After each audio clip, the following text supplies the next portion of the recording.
A street vendor in Harlem was dying. Stage 4 kidney failure. She had no insurance, no family, no savings. For 10 years, she had fed every pregnant woman who walked past her cart. Hundreds of them. Never charged a single dollar. Now she was about to lose her corner, her cart, and her life. Then at 11 p.m. on a Tuesday night, 40 women knocked on her door. What they carried with them would bring a grown woman to her knees. If you've ever walked down 135th and Lenox in Harlem, you know the smell. Jerk chicken, rice and beans, collard greens slow-cooked since dawn. That smell owned that corner for a decade, and the woman behind it was Denise Okafor, 55 years old. Widow. No children. Just a beat-up food cart with a wobbly wheel and a cast-iron pot that used to be her mother's. Denise was not a charity. She sold plates for $8 to anyone who could pay. But she had one rule she never broke. If you were pregnant, you ate free. No questions, no paperwork. You walked up with a belly, she handed you a plate piled so high the rice spilled over the edges. How much for a plate for you? Nothing. You're eating for two. Over 10 years, she fed more than 400 pregnant women. Never wrote down a name, never kept a list, just fed them. But here's what nobody knew. Every night after the last customer left, Denise ate whatever was still sitting in the trays. Cold rice, leftover chicken, standing alone under a streetlight at midnight. The woman who fed everyone had no one to feed her. 6 weeks ago, Denise collapsed behind her cart, right there on the sidewalk. The doctors ran tests. The results came back simple. Stage 4 kidney failure. Transplant needed within 5 months. Dialysis 3 times a week. No insurance. No donor. No family. The doctor told her to stop working. She went back to the cart the next morning. Her hands shook now. Just enough that she gripped the serving spoon with both hands so nobody would notice. Her feet swelled so badly, she stood barefoot on the hot pavement because no shoes fit anymore. She told no one. She had 5 months, maybe less, and nobody in her life knew. But Denise didn't know that every plate she'd ever given away was about to come back to save her life. Stay with me. 25 years before that, Tuesday night, Denise Okafor was a 30-year-old woman burying her mother. The church was small, South Side Chicago. Wooden pews, water-stained ceiling, a piano that hadn't been tuned in years. But the church was full, standing room only. People lined up outside the door and down the block. Not because Brenda Okafor was rich. Not because she was famous. But because she had fed them. Women Brenda had cooked for when they had nothing, showed up with flowers they couldn't afford and tears they couldn't stop. Mothers who had eaten at Brenda's table when their own kitchens were empty. Pregnant women who had walked into the church basement hungry and walked out holding a plate wrapped in foil and something they hadn't felt in months. Hope. Brenda Okafor had been the unofficial cook of the neighborhood for as long as anyone could remember. She ran a kitchen out of the church basement 3 days a week. No funding, no organization behind it. Just Brenda, her cast-iron pot, and whatever food she could stretch into enough servings for whoever showed up. And she had a rule. Pregnant women always ate first. Always. Denise grew up in that kitchen. She learned to chop onions before she learned to ride a bike. She learned to season rice by smell before she learned to read a recipe. And she learned something else from her mother that no school ever taught her. How to see hunger in someone's eyes before they said a word. You don't ask if she's hungry, baby, Brenda used to tell her. You just hand her the plate. Asking makes her feel small. Giving makes her feel seen. Brenda had a way of looking at a pregnant woman and knowing. Not just if she was hungry, but if she was scared, if she was alone, if the baby inside her was getting enough. She could read it in the way a woman held her belly. Protective meant afraid. Loose meant too tired to care. Both meant she needed more than food. A hungry woman can't love her baby right, Brenda told Denise one evening while they were cleaning up. You feed her first, then she can feed the world. Denise didn't fully understand that at 15. She understood it at 30, standing over her mother's casket, watching hundreds of people cry for a woman who had never made more than $12 an hour in her life. Brenda died of complications from diabetes. She had ignored the symptoms for years, too busy cooking for everyone else, too busy making sure other people's children were fed. She forgot to feed herself, forgot to check her own blood sugar, forgot that the woman doing the saving also needed to be saved. She was 57. Denise did not cry at the funeral. She stood in the front row, dry-eyed, accepting hugs from strangers who knew her mother better than they knew her.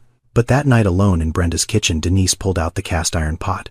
She made a batch of collard greens, her mother's recipe, from memory. And standing over that pot, stirring greens in a kitchen that still smelled like her mother, Denise cried. Not polite tears, the kind of crying that comes from somewhere below the ribs. The kind that makes your whole body shake. She cried into the pot, and she made a decision. When you feed someone, Brenda had told her once, you're not just filling their stomach, you're telling them something. You're saying, I see you.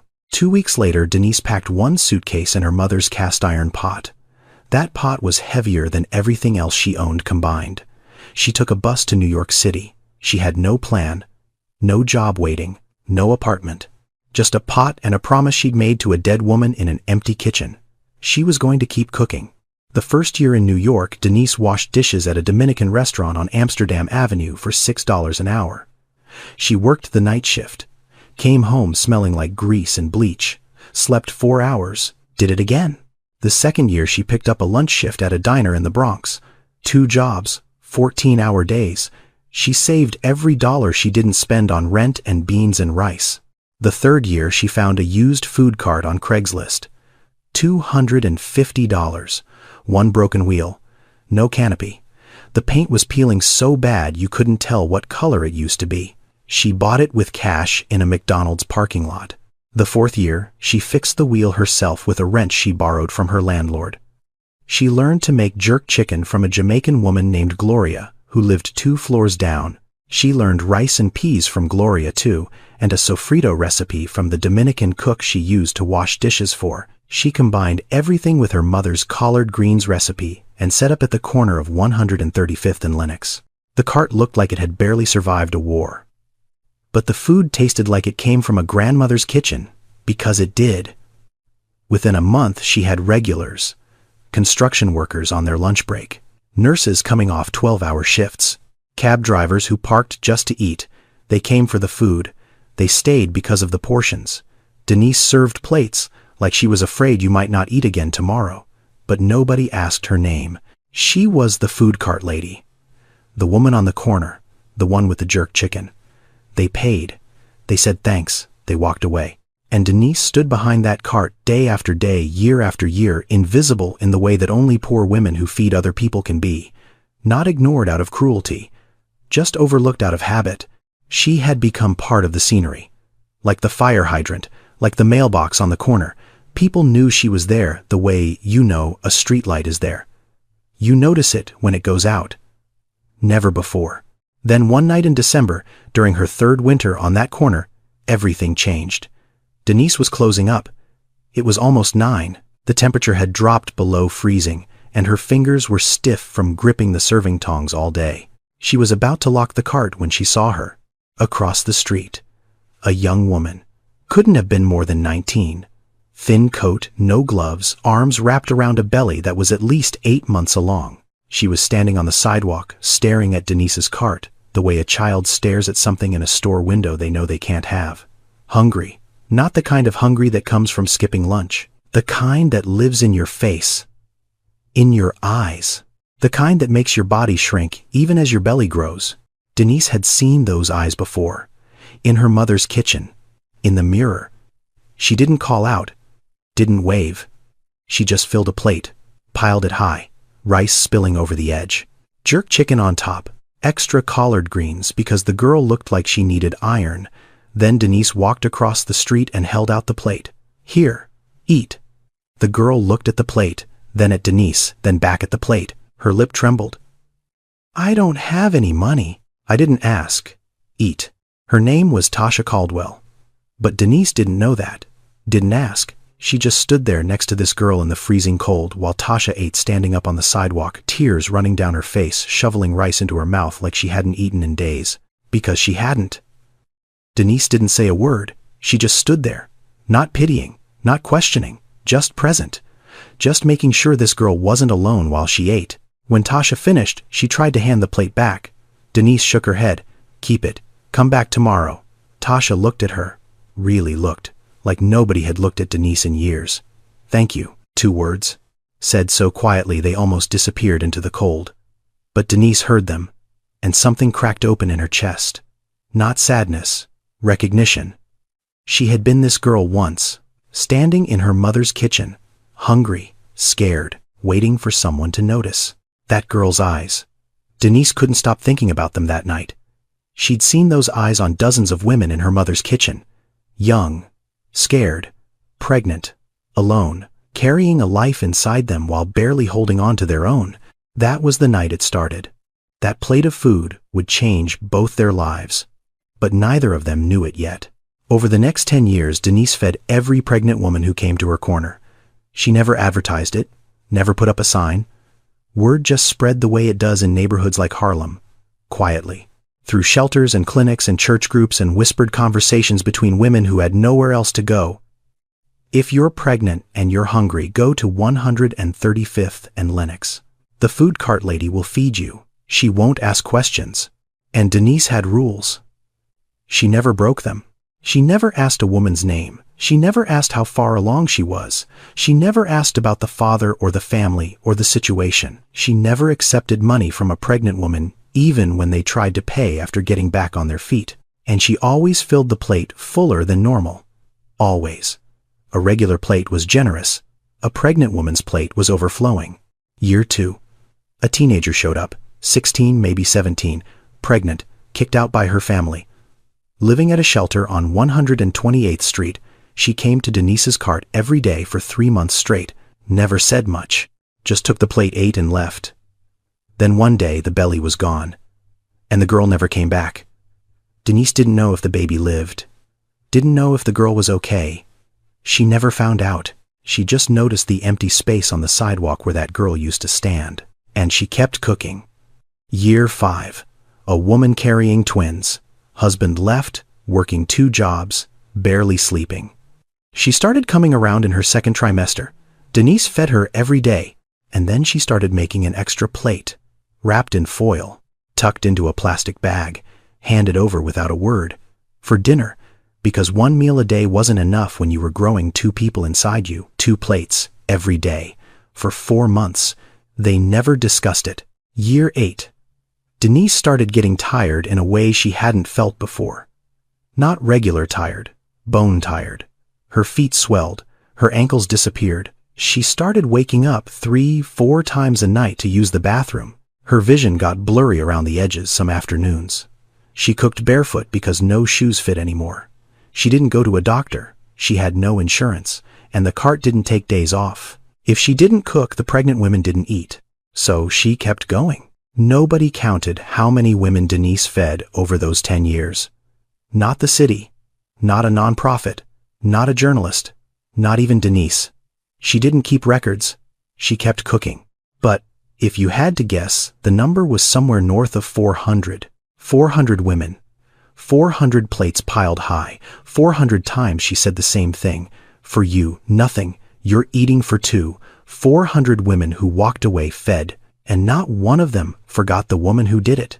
The money from paying customers covered ingredients for the next day. Barely. The free plates ate into whatever thin profit she might have made. Denise's take-home pay most weeks was close to nothing.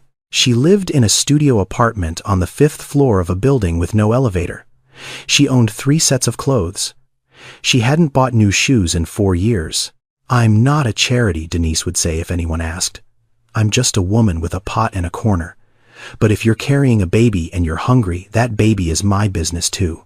Her mother had done the same thing. Cooked for everyone. Forgot herself. Died at 57. Denise was 55 now. And she was walking the same road. She knew it. She could feel it in her bones, in the ache behind her eyes, in the way her body begged her to stop every morning, and she told it no. Not yet. Not while there are still hungry women on this corner. For 10 years, Denise fed mothers and asked for nothing. She didn't know that every single one of them remembered her, and they were about to prove it. But before that Tuesday night could happen, something else happened first. Something that nearly ended everything. A black SUV pulled up to the corner of 135th and Lenox on a Monday morning. The door opened and a man stepped out. Tailored suit, polished shoes. The kind of shoes that had never touched a Harlem sidewalk before and didn't plan on staying long. His name was Marcus Whitley, real estate developer. He was in the process of buying the entire block. Condos, luxury units, rooftop terraces, the kind of building where a one-bedroom costs more than Denise would make in 10 years. He stood on the sidewalk and looked at Denise's cart the way you'd look at a stain on an expensive shirt. "Ma'am, I need you to understand that this sidewalk is going to be part of a new development. You'll need to relocate your operation." Denise looked at him.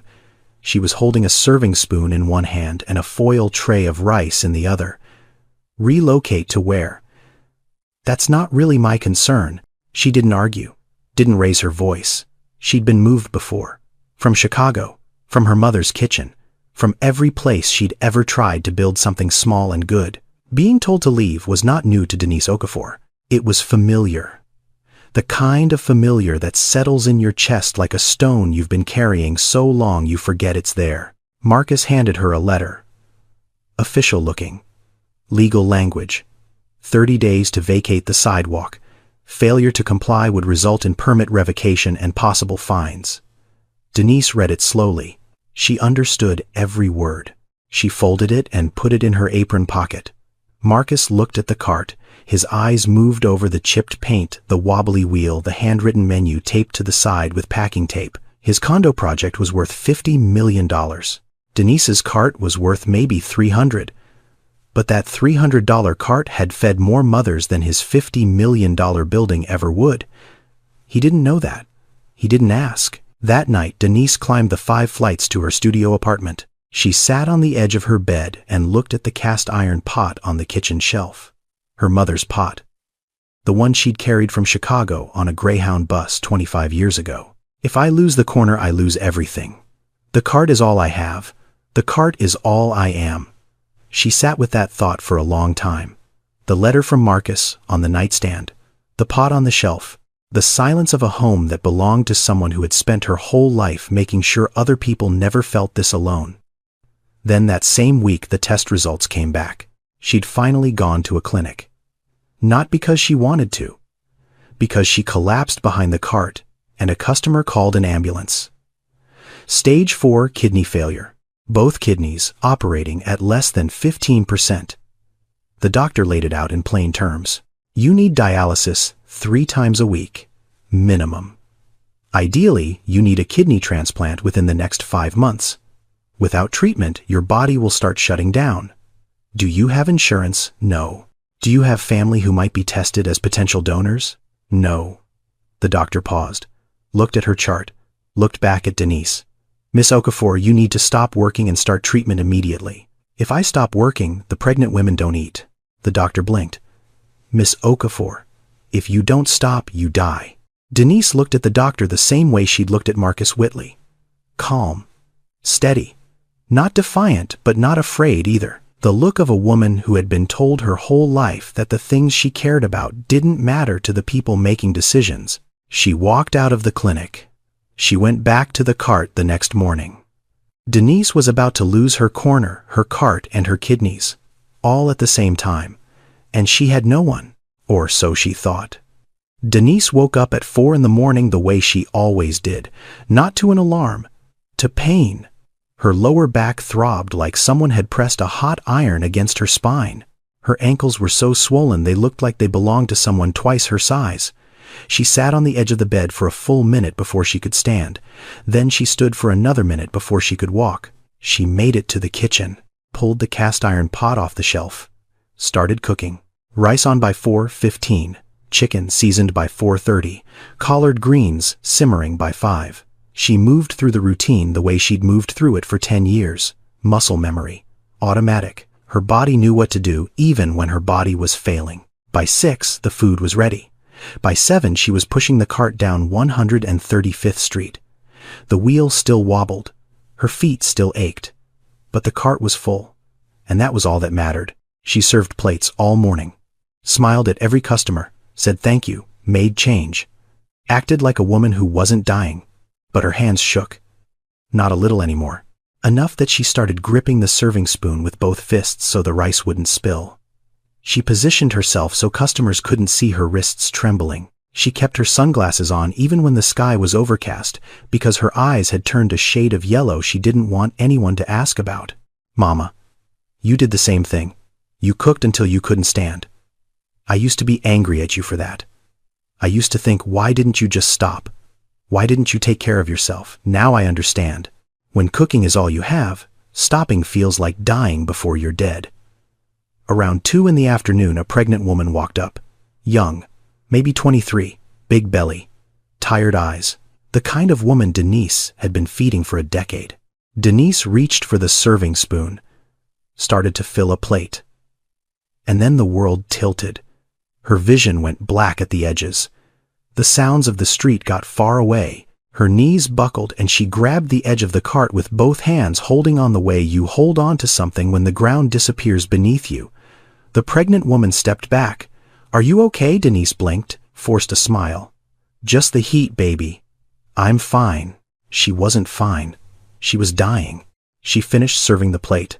The pregnant woman walked away eating, and Denise stood behind her cart, both hands gripping the metal edge, waiting for the dizziness to pass. It took 4 minutes. She counted every second. That night, Denise sat on the bathroom floor of her studio apartment. The tile was cold against her legs. She was nauseous. Her body was telling her in every possible way that it was shutting down and she needed to listen. She didn't listen. She looked at her hands, swollen, shaking. These were the hands that had served over 400 women. These were the hands that held the serving spoon. These were the hands her mother taught to cook when she was barely tall enough to reach the stove. Her mother's hands had looked like this at the end too. Swollen, worn out, used up from a lifetime of feeding people who needed feeding. Brenda Okafor had worked herself into the ground, and Denise had sworn she would never do the same thing. But here she was, on the bathroom floor, alone at midnight, doing exactly what her mother did. The difference was that Brenda had a daughter who cried over her casket. Denise had no one, no daughter, no family. No one who would notice if she didn't show up to that corner one morning. No one who would wonder where the jerk chicken smell went. She sat there alone. No one called. No one knocked. No one knew. The woman who fed everyone had no one to feed her. Denise had maybe 4 months left. She told no one. But someone was already watching. Someone who remembered a plate of food from 10 years ago. On a Monday morning in September, a 29-year-old nurse named Tasha Caldwell walked down 135th Street for the first time in a decade. She'd been assigned to the community health clinic on Lenox Avenue. New job, new start. She'd moved back to Harlem after years away, after nursing school, after building a life that began the night a stranger handed her a plate of food on a freezing sidewalk. She wasn't thinking about that night, not consciously, but when the smell hit her, everything stopped. Jerk chicken, rice and peas, collard greens. Tasha stopped walking. Her feet just stopped. And for a moment she wasn't 29. She was 19 again, standing across the street, pregnant, starving, watching a woman behind a food cart, wanting to walk over but too proud to beg. She remembered the hands. Big, strong, scarred from hot oil and years of gripping metal tongs in the cold. She remembered the plate, piled so high the rice was falling off the sides. She remembered crying while eating because nobody had fed her in months. And she remembered the woman saying nothing, not a word, just standing there in the freezing cold. Not pitying, not questioning, just present. Tasha crossed the street. The cart was the same. Older, more chipped paint.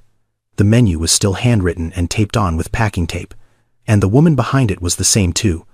Older, thinner, something wrong in her eyes. Tasha bought a plate, stood across the cart from Denise, looked at her the way a nurse looks at a patient who doesn't know she's being assessed. Swollen ankles, yellowing eyes, tremor in both hands, shortness of breath between sentences, skin that had a grayish undertone no amount of sun could explain. You've been here a long time, 10 years, give or take. Tasha paused, held her plate, looked at Denise with 10 years of gratitude pressing against her chest. Do you remember me? Denise looked at Tasha, studied her face.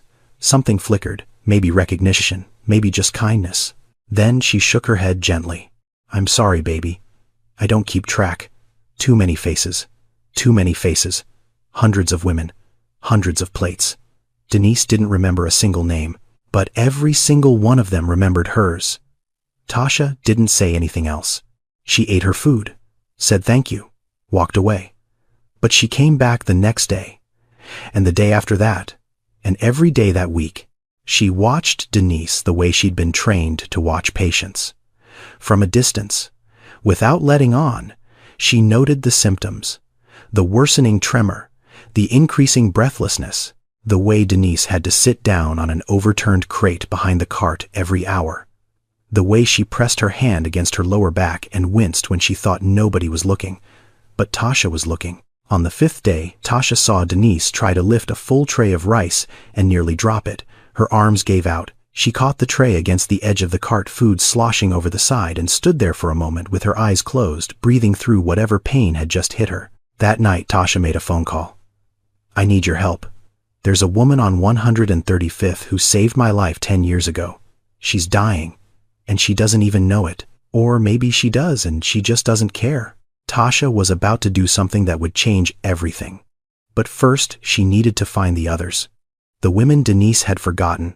The women who would never forget Denise. Tasha posted in a community Facebook group that night, the Harlem one. The one where people shared apartment listings and restaurant reviews and neighborhood news. She kept it simple. Does anyone remember the food cart lady on 135th and Lenox? The one who feeds pregnant women for free. She needs help now. If she ever fed you, please reach out. The first reply came in 6 minutes. Then another. Then 5 more. Then the thread exploded. She fed me every day for my last trimester. I never told her my name. My daughter is 7 now.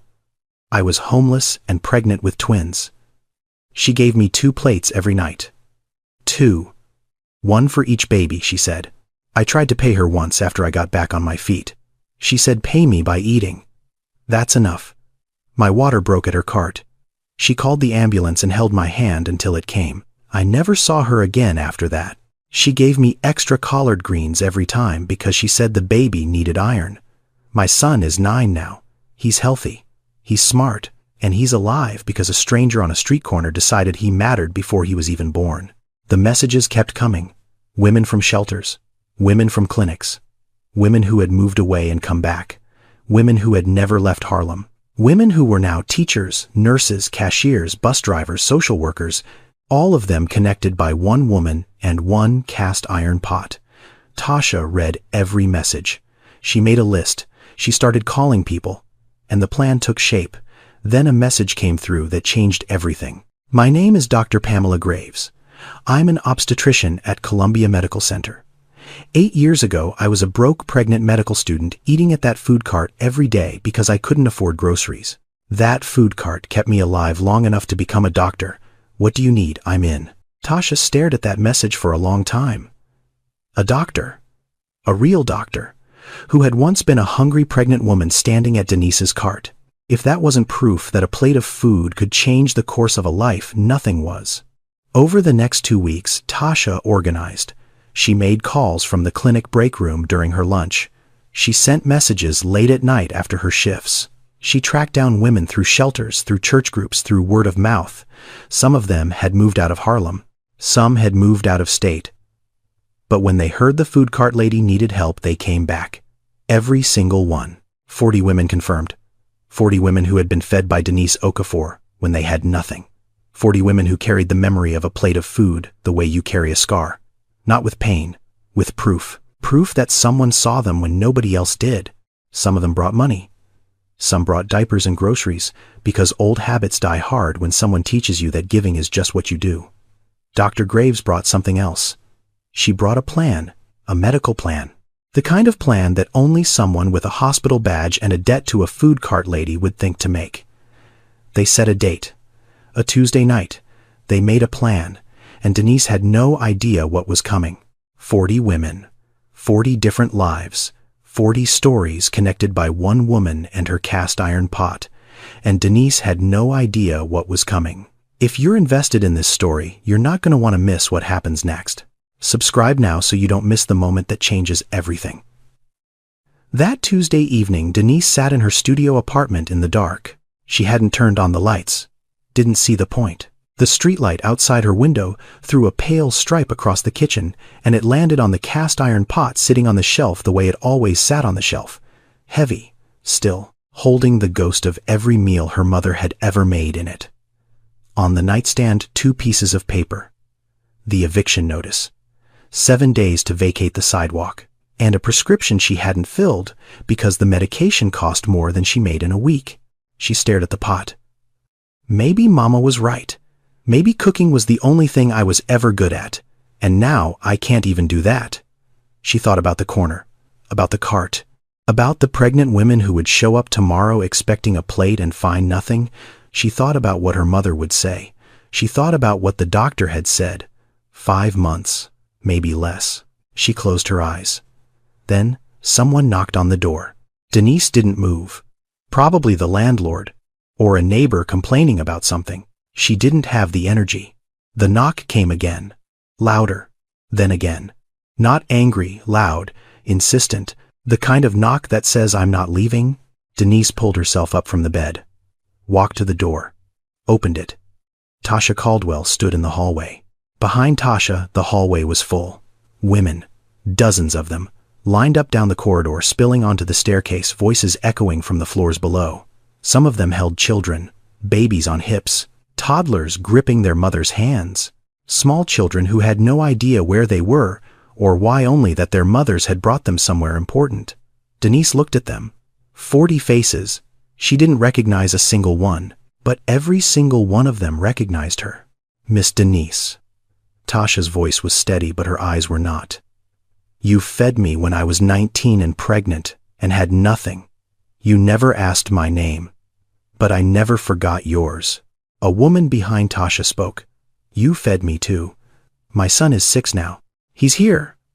Another voice. "I was sleeping in a shelter when you gave me my first hot meal in 3 weeks. My daughter is starting kindergarten this fall." Another. "You gave me 2 plates every night, 1 for each twin. You said the babies needed their own food." Another. "I tried to pay you back. You told me to pay you by eating." Another. "You stood next to me in the cold while I cried into a plate of rice. You didn't say a word. You just stood there." The voices came one after another. Not rehearsed, not dramatic, just true. Simple sentences from women who had carried these memories for years and were finally saying them out loud. Denise stood in the doorway, one hand on the frame because she wasn't sure her legs would hold. She looked at the children. Babies she had fed through their mothers. Toddlers who had grown inside bodies she had nourished with jerk chicken and rice and collard greens made from her dead mother's recipe. Some of these children were 7, 8, 9 years old. Walking, talking, alive. And they had no idea that the woman standing in the doorway had anything to do with it. But their mothers knew. Then a woman in the back stepped forward. She was holding a little girl, maybe 3 years old. Brown skin, big eyes, quiet. "Miss Denise, you fed me every day when I was carrying her." She set the girl down gently, and the child looked up at Denise with an expression that had no business being on a 3-year-old's face. Something ancient, something knowing. "This is Denise," the woman's voice broke. "I named her after you." Denise Okafor looked at this child who carried her name. This child she had fed before she was born. This child who existed in part because a stranger on a street corner decided that a hungry pregnant woman deserved a plate of food. She fell to her knees, not because she was weak, not because her kidneys were failing, or her legs gave out, or her body couldn't hold her up, because for the first time in 10 years someone saw her. Tasha knelt beside her, took her hands, the same hands that had held a plate out to a starving 19-year-old on a freezing December night.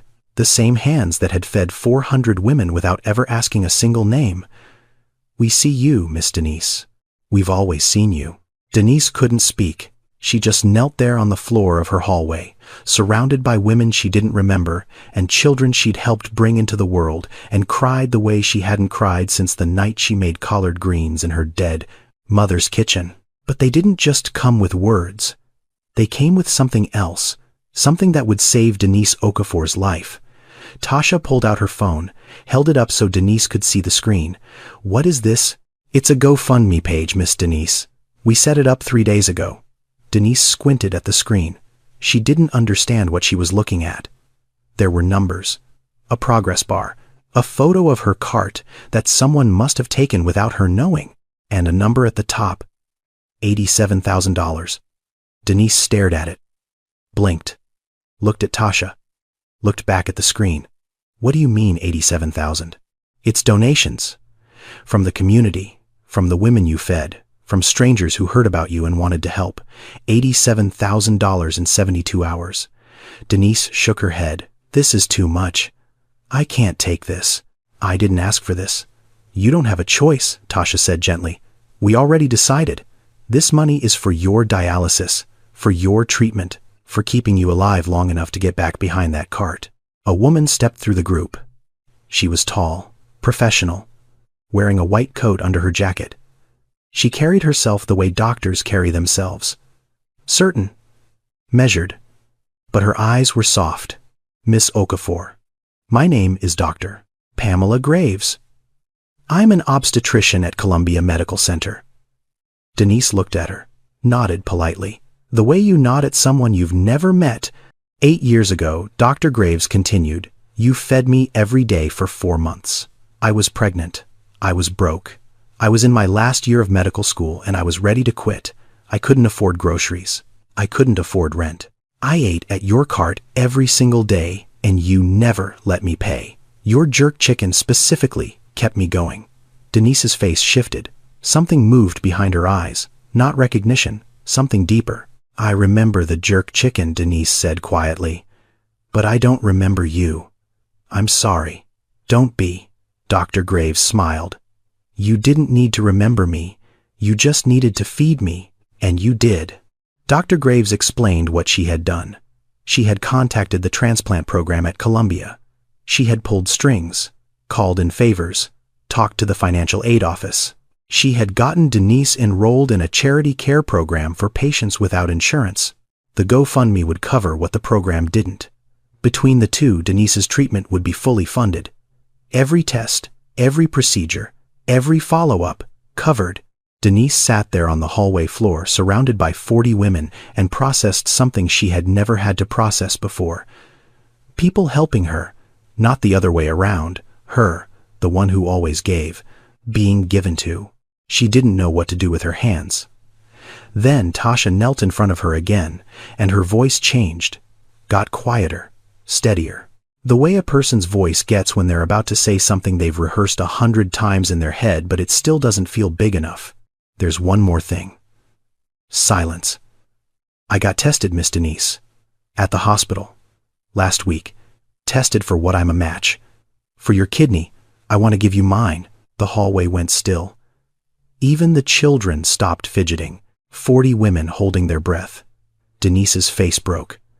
No, absolutely not. You're young. You need both your kidneys. You have a whole life ahead of you. I won't take that from you. You're not taking anything, Tasha said. I'm giving it. There's a difference. Baby, no. I just made plates. I just made food. That's not worth a kidney. Tasha reached forward and took Denise's hands. The same hands that had filled her plate 10 years ago. The same hands that shook now from a disease that was killing her. I have a life because of you.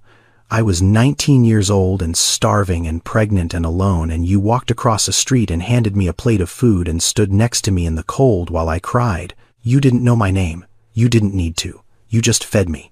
And because you fed me, I survived. Because I survived, I went back to school. Because I went back to school, I became a nurse. Because I became a nurse, I can save you. The least I can do is share a kidney. Denise looked at Tasha and saw the girl she didn't remember. The girl with the thin coat and the big belly and the hungry eyes. The girl who had turned into this woman. This nurse. This person offering to cut a piece of herself out so that the food cart lady could live.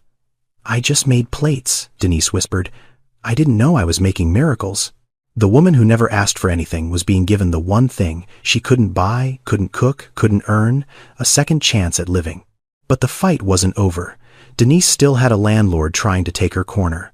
And what happened next proved that 40 women with a mission are stronger than any developer with a checkbook. The following Monday morning, Marcus Whitley arrived at 135th and Lenox in his black SUV. He was there to supervise the removal of Denise's cart. 7-day notice expired. Time to clear the sidewalk. But when he stepped out of the car, the sidewalk was not clear. 40 women stood around the cart. Some held signs. Some held babies. Some just stood there with their arms crossed and their faces set in the kind of expression that says, "We are not moving." Children ran between legs. A toddler sat on the curb eating a piece of cornbread. The cart was open and Denise was behind it serving food because that's what Denise did. Even when the world was trying to shut her down, she cooked. Marcus straightened his tie, walked over. Tasha stepped forward to meet him. "Sir, do you know what this cart has done for this neighborhood?" Marcus looked at the crowd, then back at Tasha. "It's a food cart. I'm building a $50 million development here. This food cart has fed over 400 pregnant women in 10 years. For free. How many lives has your $50 million building saved?" Marcus didn't answer. He looked around the crowd. Really looked. Not the way he usually looked at a construction site, assessing value and square footage. He looked at the faces. A woman stepped forward. She was holding a baby, maybe 8 months old. "This is my daughter. She's alive because this woman fed me when I had nothing. I was going to give up. I was done. Her food kept me going one more day. Just one more day. And that one day was enough." She held the baby closer to Marcus. The baby looked up at him and smiled. The kind of smile that has no agenda, no calculation, just a small human being doing what small human beings do when they see a face. Marcus looked at that baby. And something shifted. Marcus Whitley had built buildings worth hundreds of millions of dollars. Shopping centers, luxury towers, waterfront developments that looked beautiful in renderings and even better in press releases. But standing on that sidewalk looking at that baby's smile, he realized something he hadn't thought about in a very long time. He had never built anything that mattered this much. Not once. He stood there for a long moment.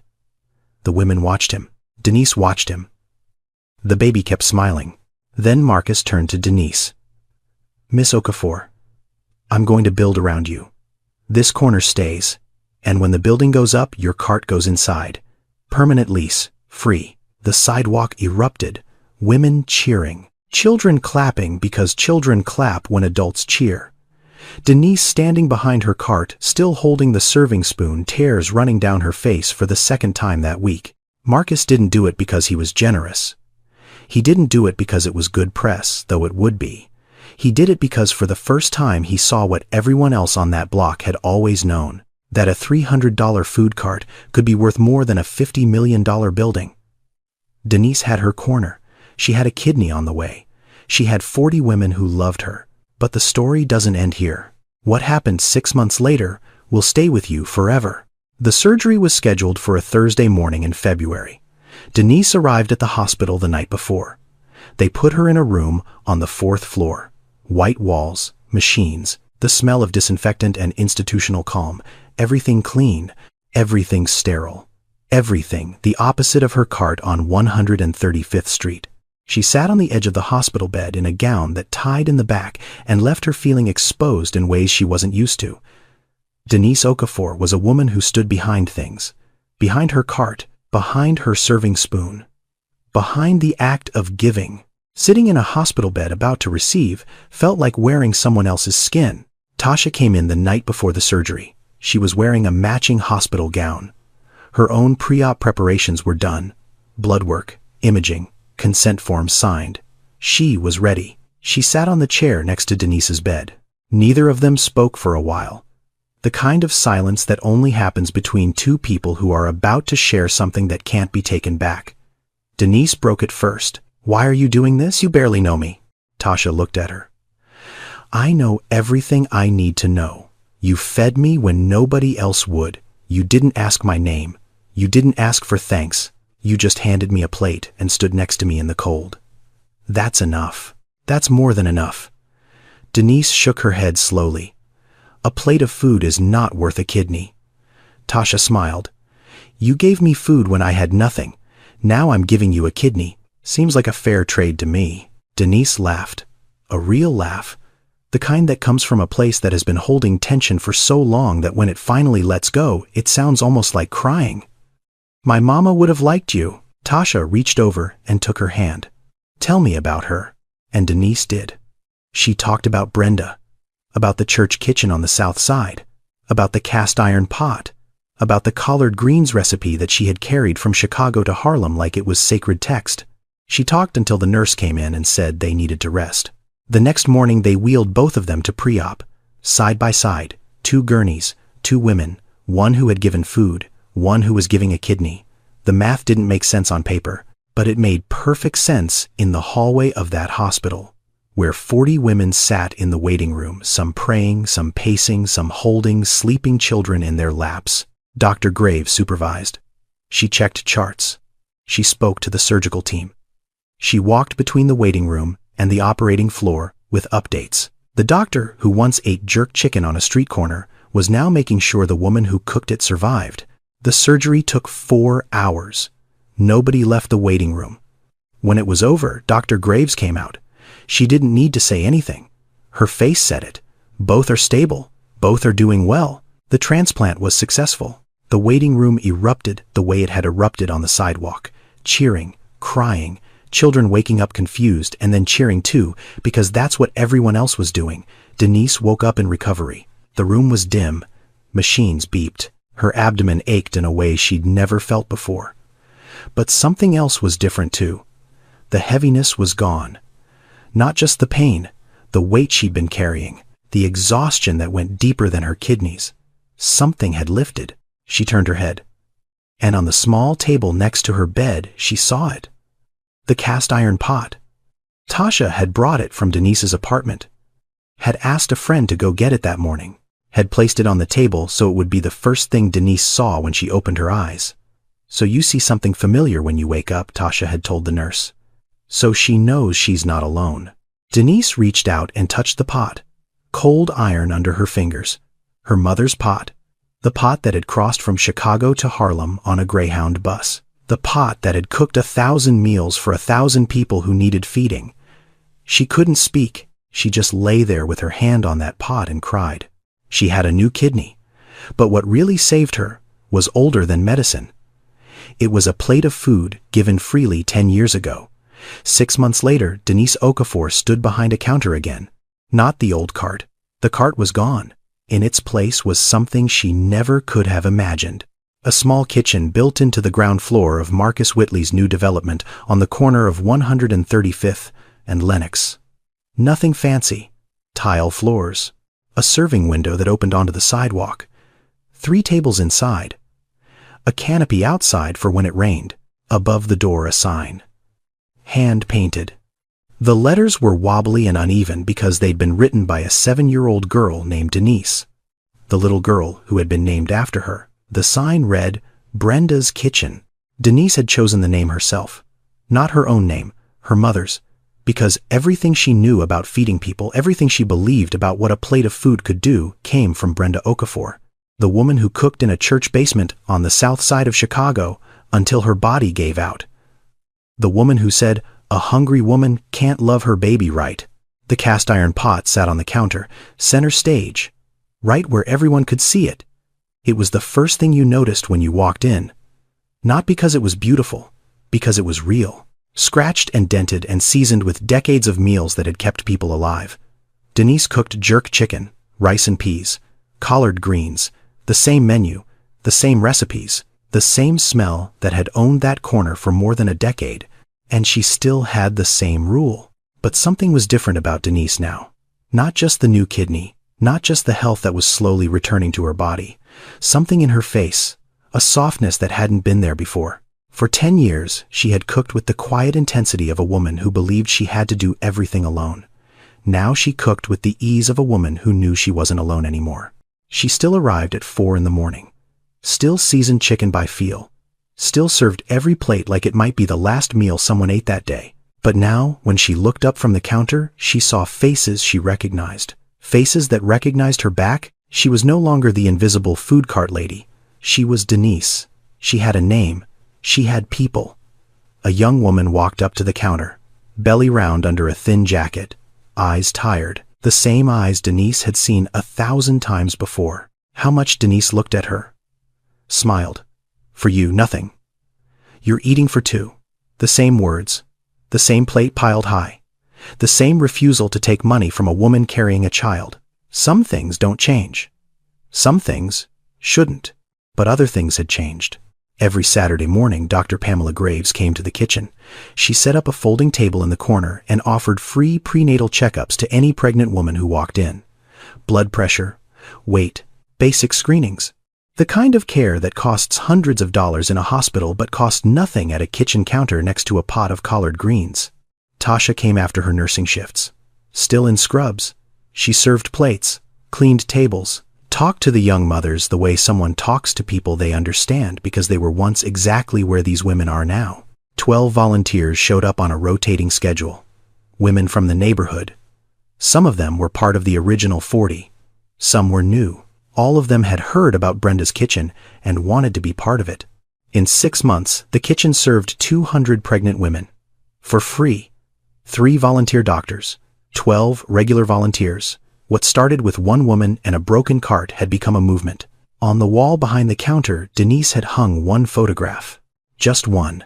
A picture of her mother standing in the church kitchen in Chicago. Brenda Okafor. Holding a big wooden spoon. Smiling. You don't have to say thank you, Denise told the young woman as she handed her the plate. You don't have to come back. You just have to eat. That's all I need. One afternoon in October, a young woman walked into Brenda's kitchen carrying a pot. Not a new pot. An old one. Cast iron. Heavy. The kind of pot that has been used so many times the surface has turned black and smooth like river stone. She set it on the counter and looked at Denise. She was maybe 22. Thin. Determined eyes. The kind of face that has already seen more than it should have at that age. My name is Amara. Denise wiped her hands on her apron. Nice to meet you, Amara. You hungry? Amara shook her head. I didn't come to eat. I came to find you. Denise looked at her, then at the pot, then back at her. My mother was one of the women you fed. She was pregnant with me when she came to your cart. She said you gave her a plate every day for 3 months. She said you never asked her name, but she told me yours, every day. She said, if I ever needed to remember what kindness looks like, find the food cart lady on 135th.